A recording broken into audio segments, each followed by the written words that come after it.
Le petit chaperon rouge de Charles Perrault.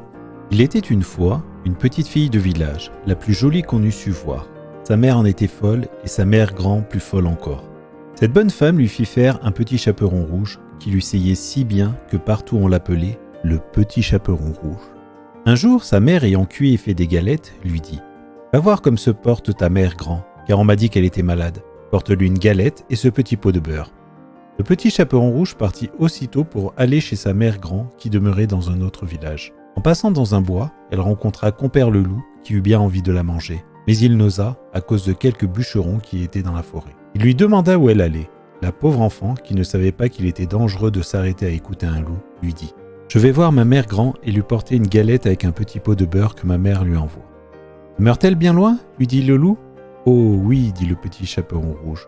C'est par-delà le moulin que vous voyez tout là-bas, à la première maison du village. »« Eh bien, dit le loup, je veux l'aller voir aussi. Je m'y en vais par ce chemin-ci, et toi, par ce chemin-là, et nous verrons qui plutôt y sera. » Le loup se mit à courir de toute sa force par le chemin qui était le plus court, et la petite fille s'en alla par le chemin le plus long, s'amusant à cueillir des noisettes, à courir auprès des papillons, et à faire des bouquets de petites fleurs qu'elle rencontrait. Le loup ne fut pas longtemps arrivé à la maison de la mère grand. Il heurte. Toc toc. Qui est là ? C'est votre petite fille, le petit chaperon rouge, dit le loup en contrefaisant sa voix, qui vous apporte une galette et un petit pot de beurre que ma mère vous envoie. La bonne mère grand, qui était dans son lit à cause qu'elle se trouvait un peu mal, lui cria « Tire la chevillette et la bobinette chéra !»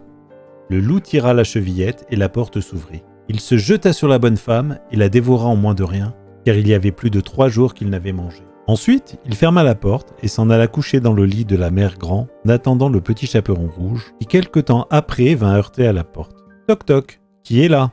Le petit chaperon rouge, qui entendit la grosse voix du loup, eut peur d'abord.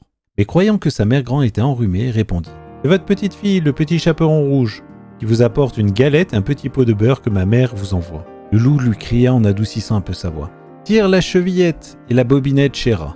Le petit chaperon rouge tira la chevillette et la porte s'ouvrit.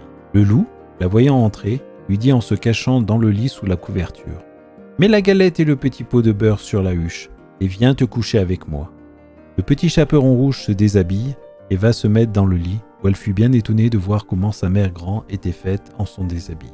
Elle lui dit « Ma mère grand, que vous avez de grands bras. C'est pour mieux t'embrasser, ma fille. Ma mère grand, que vous avez de grandes jambes. C'est pour mieux courir, mon enfant. Ma mère grand, que vous avez de grandes oreilles. C'est pour mieux écouter, mon enfant. Ma mère grand, que vous avez de grands yeux. C'est pour mieux te voir, mon enfant. Ma mère grand, que vous avez de grandes dents. C'est pour te manger !»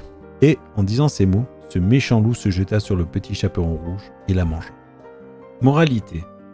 On voit ici que de jeunes enfants, surtout de jeunes filles, belles, bien faites et gentilles, ont très mal d'écouter toutes sortes de gens, et que ce n'est pas chose étrange s'il en est temps que le loup mange. Je dis le loup car tous les loups ne sont pas de la même sorte. Il en est d'une humeur accorte, sans bruit, sans fiel et sans courroux, qui, privés, complaisants et doux, suivent les jeunes demoiselles jusque dans les maisons, jusque dans les ruelles. Mais hélas, qui ne sait que ces loups doucereux, de tous les loups, sont les plus dangereux. Charles Perrault. Si vous avez aimé cette vidéo, n'hésitez pas à vous abonner à cette chaîne et à activer les notifications pour être au courant des nouveautés. À bientôt!